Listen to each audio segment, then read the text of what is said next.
Acceptance is a very active process. There's nothing passive about it. It's not passive resignation, but it's an active recognition that things are actually the way they are. Sometimes they're not the way we want them to be. So acceptance doesn't mean that we can't work to change the world or to change circumstances of one kind or another, but it means that unless we accept things as they are, we will try to force things to be as they are not, and that can create an enormous amount of difficulty.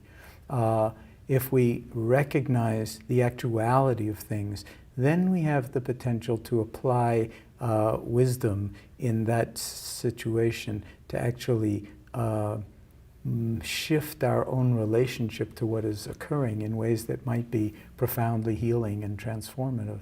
But without acceptance of one's situation, then it's very difficult to know where to stand, and without knowing where to stand, it's very difficult to take the first step. So some things are very hard to accept, like when something, when you experience pain, for instance, and you don't, in your body, and you don't know what it's from. It's very, very difficult to accept it because first we want to know what it's coming from. And if we don't have any answer for what is causing the pain, then it can be very, very difficult to accept it.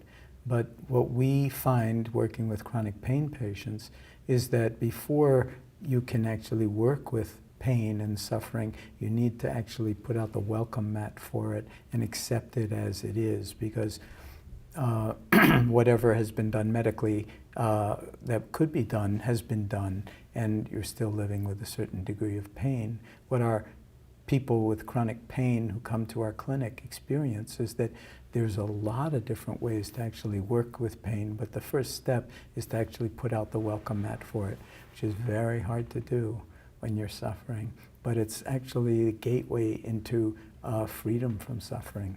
So that's one of the most powerful ways in which acceptance can be brought to bear on healing and transforming one's life, and is a very, very powerful factor and is a very, very powerful attitude in the cultivation of mindfulness.